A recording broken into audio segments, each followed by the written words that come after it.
You are listening to Unscripted Moments, a podcast about Propagandhi.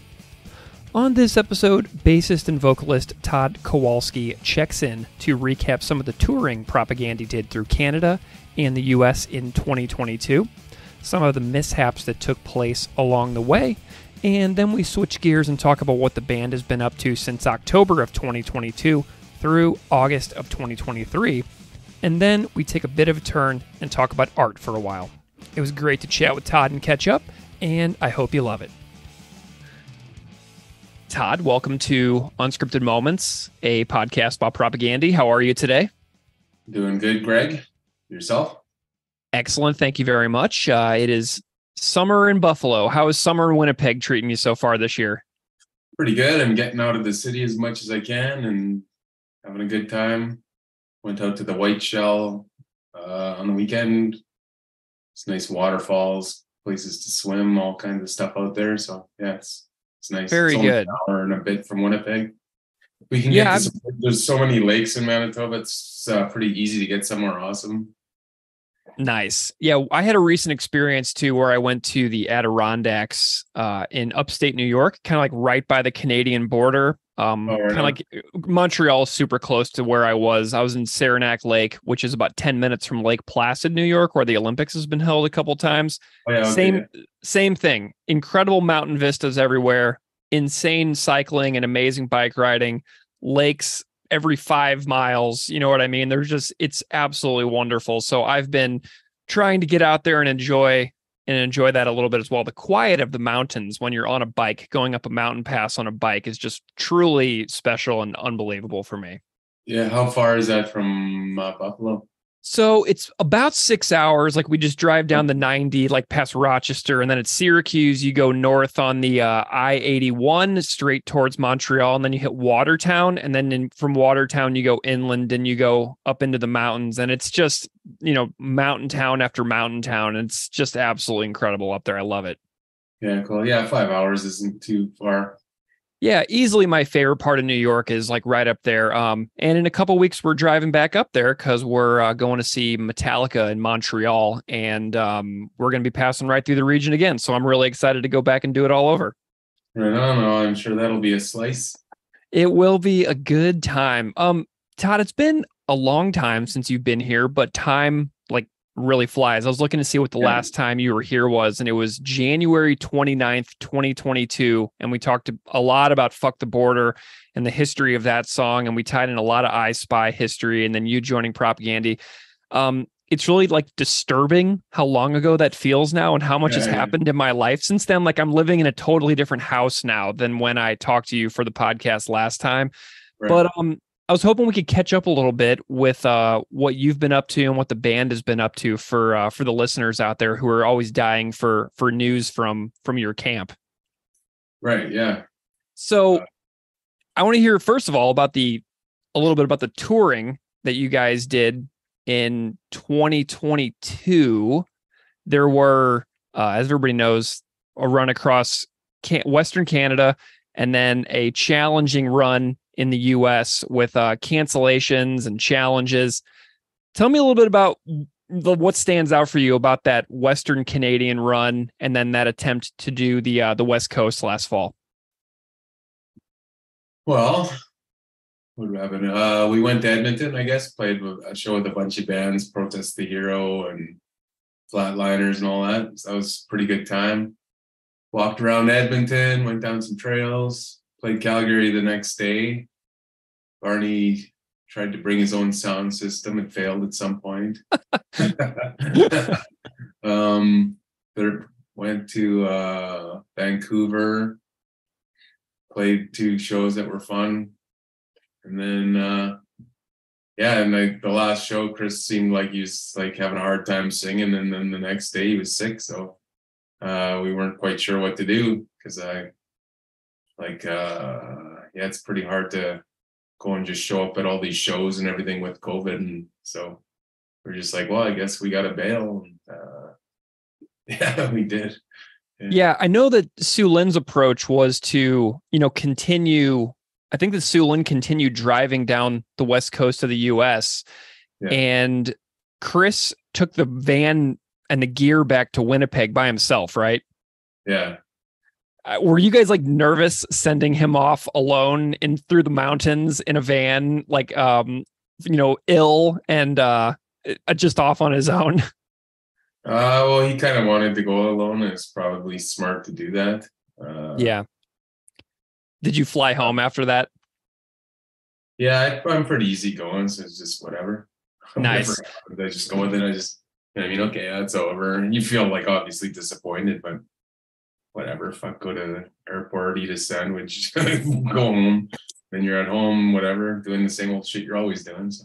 What was that rescheduling like for the the Southern California shows that wound up getting rebooked like a couple weeks later? Like because I'm sure that was an insane hassle. What was that like? Yeah, that was an insane hassle for sure. Yeah, trying to rebook that, and then like Robin and Barney, who are our usual sound people, couldn't go because of other work.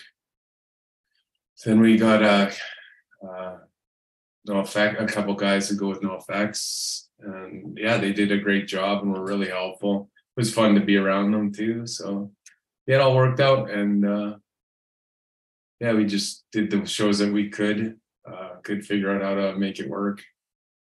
Was it Kent? Did you get Kent from No Effects to do the sound? Nice. He's been on the podcast before. Yeah, I heard it. Yeah, that was funny. What was that like reconnecting with Kent for those shows? That had to have been a blast. Yeah, good. Yeah, he's funny. Yeah, I get a kick out of that guy. Yeah, he's from Winnipeg too, actually. Yeah, he was Gorilla with Biff Naked, right? Yeah, I saw them at the Albert back in the. Actually, I saw them in Regina too, opening for probably SNFU is my guess. No way, that's really cool. Love that. Yeah, Kent was super fun. He came on the podcast and basically laid down the law that he was going to be the How to Clean Everything defender under all circumstances. So it was really fun to have him on. He's like, I will talk about How to Clean Everything as long as you want to convince you that it is the greatest record ever. And we had a really good time with it. Yeah, that seems like a little bit of a stretch. Yeah, he was I like How to Clean Everything too, though, actually. Like, I know you do. I just I don't know. I kind of I wouldn't say it's the best, you know what I mean? Yeah, well, we had a really good time doing the 30th anniversary episode recently, where listeners of the podcast submitted covers of all the songs. We got every single song covered for that episode, and it wound up being like 5.5 hours long, which was a real thrill to kind of pull off this like special anniversary thing. So anyway, it was a real good time. Yeah, no, good. So what did you have any like particular shows that stand out to you among that run last year that was like your favorite, or anything that like, did you get to go hiking or anything in California or see anything really cool while you were down there? We went walking around LA. Yeah. San Francisco. And what was the other one? I don't think you guys went back to San Francisco. Didn't you just do No, San Diego. Yeah. San Diego. I think it was just 2 shows. It was just LA and San Diego, right? What's the third one? Oh my goodness. I'm going to have, so we got LA, San Diego, and Pomona. Okay. Yeah. Pomona. Yeah. Nice. Pomona, really? Yeah. Yeah. So yeah, we went walking around in Pomona and whatever. Yeah. It's dry, but nice. Just on these hills. Love it. Very good. Well, let's chat a little bit about what you all have been up to since tour. So the last shows were in October and we're now in August. So we're, like 9-10 months later at this point, since those shows happened. And I know a lot is going on behind the scenes and with the band right now. And I know that you all have been writing, and I'm sure that everybody would just love to hear a little bit about what you guys have been up to since last fall. Well, we started working on our tunes and getting all rocking and going and having a good time. And then, yeah, Chris's shoulders started to freeze and get sore. And Jordan actually cut his Achilles tendon, some sharp thing on the door, so he had to wear one of those boot things for a couple of months. So yeah, we were back down to just chilling for a while. Yeah, but yeah, we're having a great time jamming. Like I feel like I was just keep thinking, yeah, these are awesome songs, and it's Sweet. always fun. Just it's fun to be there, just making those songs, trying to figure them out, and yeah, I'm feeling really good about the tune. So like yeah, they seem like Does I feel like we're improving kind of. does this remind you of the Today's Empires era where there were, I believe there were numerous injuries during the recording process for Empires, right? Where it wasn't like there issues with injuries then too. We always have something going on, I think, between the three of us. Yeah. Yeah. But Oh, I've had every injury in humanity's possibilities. So amazing. Is Jord out of the boot now? Is he all yeah, he's back to rocking. full Yeah, strength? he's kicking away at that little pedal thing, and that was a good time. Sweet. Very good. How many songs like are you bringing to the table this album cycle around? Because sometimes you brought like 5 to the records, like with Potemkin, and then sometimes it's just like is a couple of 2, like with Victory Lap. So I was wondering how many songs are you feeling like are coming out from you on this time around? I'm hoping maybe 5 this time if I can, or I don't know. I don't really think such like that. I just when something's done, just like okay, there it is. But right now I have at least well, I have like 10 on, you know what I mean? But like we've jammed like 3 all the way through. And then I got like a couple more, that just gotta I guess 4 we've jammed. 5 actually. Yeah, Cool. because there's one that was just kind of abandoned just because there was not lyrics yet for supporting cast. And Hmm. then yeah, and then Chris just sent it to me. Oh, we got to revive this one. I was like, okay, yeah, it's a good, yeah. And then I put it on. I was like, yeah, it's a good one. You just kind of forget. Very cool. That's awesome. I know that Chris made a post as well on his Patreon that he all of a sudden just kind of came through and he's like, I kind of feel like I have the solid skeletons of like 7 songs. So Yeah. that's pretty awesome. Are you guys kind of shooting for a 12 songer on this time around? I doubt it. It's kind of like, you know what I mean? You might as well do something with the other 2 songs, or I don't know. It's hard to say. Like, I just find with 12 songs, then a couple end up getting just kind of lost in the shuffle anyway. So Yeah. Do you it's always disappointing to like, that's the most disappointing thing about a record is you always know like something's going to get stuck somewhere, and you know what I mean? kind of reminds me of like how Laughing Stock is like such an awesome banger and how it wound Yeah. up on like a flexi that just kind Yeah. of got out into the world like that, and I know it came out digitally later and stuff like that, but it's kind of not the same as having that included with a record like Victory Lap. You know what I mean? Does that make sense? Yeah. Yeah. That one was just like, we're just out of time by just like a tiny little bit and had to be done. Yeah. Uh, there's another Nice. version of it too that's good. Like, I don't know, somewhere in the world. So we've recorded it twice. Maybe you guys could do where quantity is job number 1, volume 2, and put all these things that were on like the deluxe editions and stuff on like a Bandcamp download and just be like, all right, here's another like LP worth of stuff that is like outtakes and B-sides and stuff like that. And I don't know, it could be a fun project someday to kind of Yeah, there wouldn't be too much. There wouldn't be too many of those songs though. Like usually we end up recording most things. yeah, for sure. Do you have like a vibe for these songs? Like, is it kind of because the records that you guys make, they none of them sound like each other. I mean, each one sounds different. And is there like a vibe that you're kind of feeling with this one that kind of reminds you of any of the particular eras of the band or anything like that? Or does this feel like pretty fresh, pretty new? Do you guys feel like this is a new direction at all? A little bit like I don't know. I feel like we're always just kind of pushing some direction, or not pushing a direction, but just like we almost take every song as like its own little entity. Mm-hmm.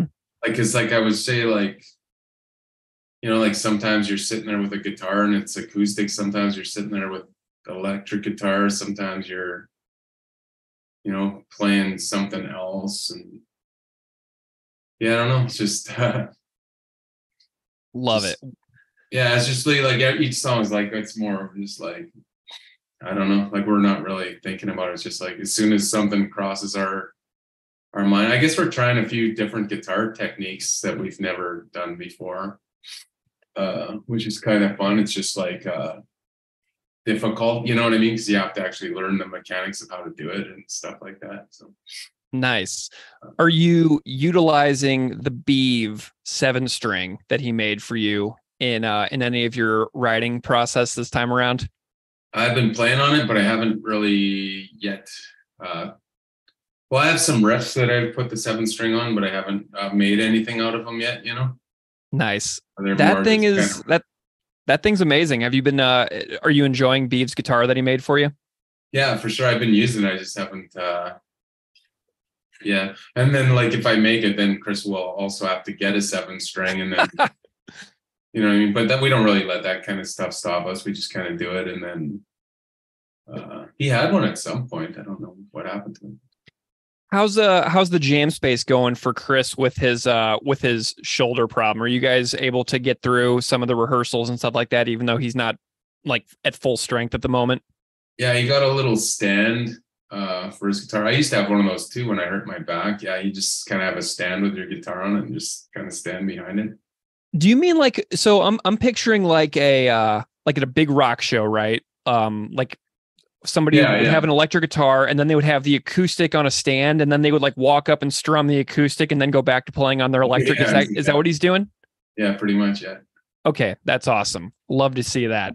Um, well, I'm glad that you're excited about it. I know that everybody out there will be really pumped to hear that, y'all are hard at work and that things are enjoyable and that you're having fun with it. Obviously, that's the most important thing at the moment. So thank you for the update on the writing process. That's really yeah, cool. sure. Um, how are you? I'm curious about how you're feeling as like a songwriter these days. Is because like as I get older, I think about how much harder things feel to do, like getting through like a piece of writing or like getting through some things in like my day job. They just feel like a lot more tedious sometimes, and like it doesn't come as naturally to me on a lot of days the way it felt when I was a bit younger. I'm wondering if you're noticing any difference in your own songwriting compared to like something like 20 years ago. I'm wondering if you're having if you're resonating with me on how I feel about aging and doing some of my own work, and if it's more challenging or if you've like feel like you've gotten better at it. I'm just wondering about your thoughts on that. I feel like I'm in a better spot than I was like a while ago, which is why I had less songs on supporting cast. Mm-hmm. Yeah, I just kind of changed my method a little bit. Like, yeah, I started learning how to play a lot of other bands' songs and that to see what's making them tick. And then I take a lot of art courses where there's a lot of critiques of your Mm-hmm. art.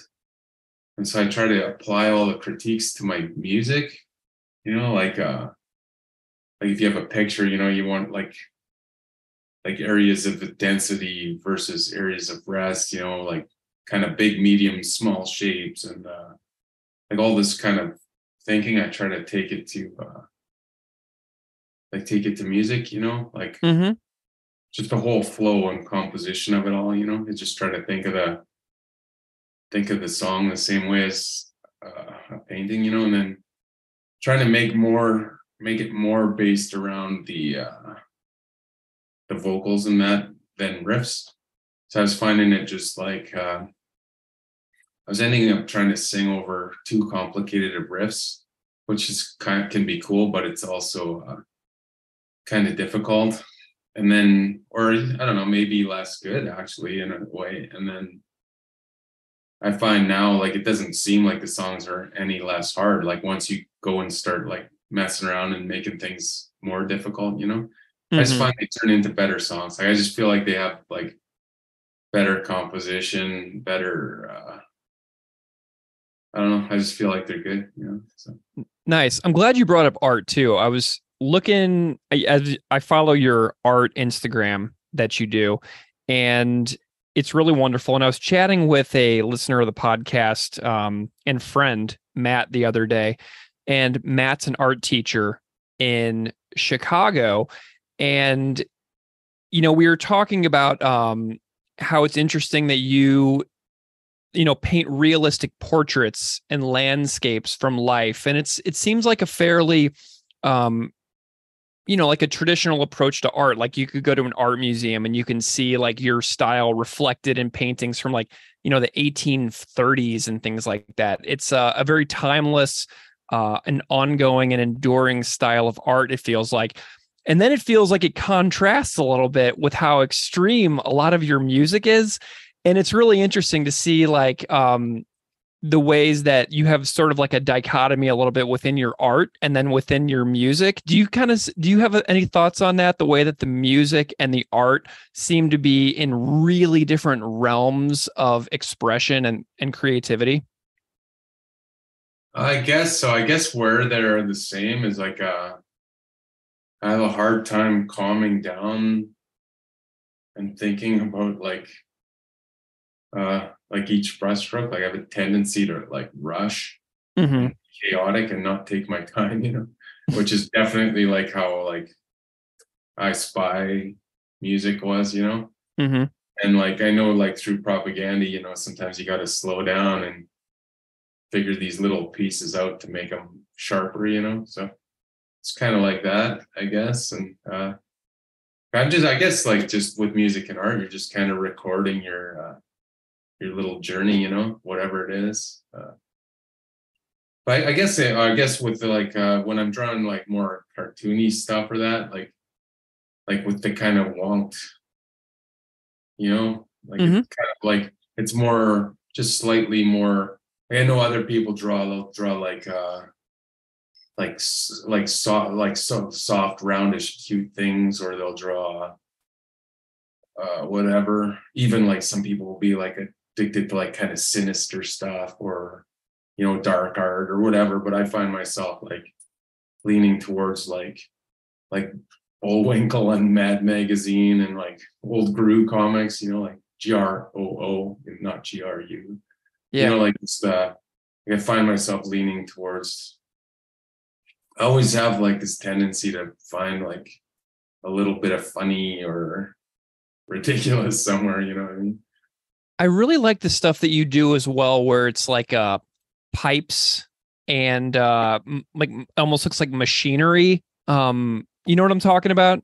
Yeah, like cutaways sort of like from top view, that kind of. Yeah, yeah. Tell me a little bit about what you're doing with that, because it's really neat to see. Yeah, those are like cutaways. You just like have a scene and then just do what you think the scene, like it's more like proper set design really. Mm-hmm. You just like have your idea. Yeah, I really find that fun, just looking down and thinking what would be in this room, if that's what you're looking at.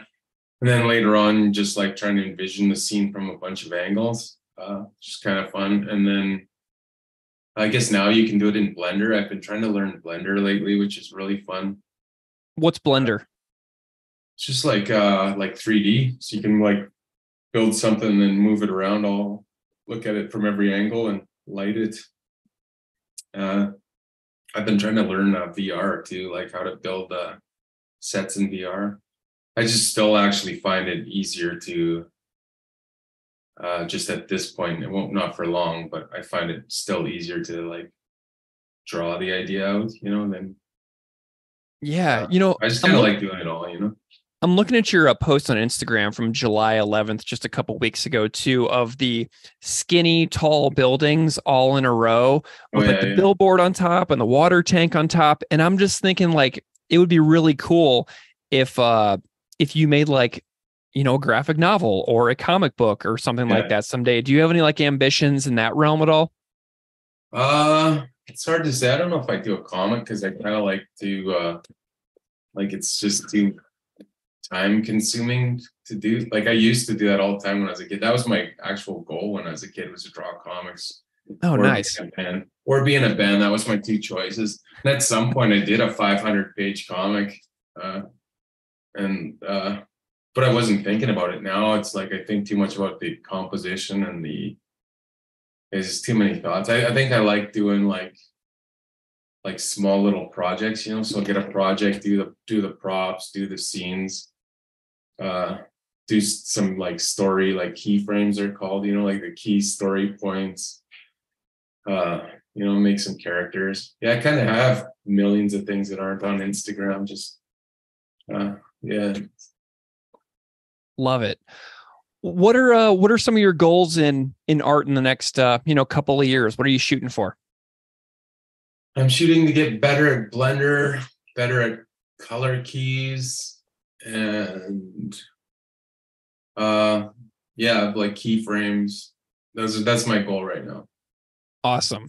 Yeah, like September I'm in a class it's called like drawing for film and television. Cool. Nice. That's not my goal, but I like that. Like I find it really fun. Like they give you a story and whatever, and you have to just build all the sets and all that, like draw them.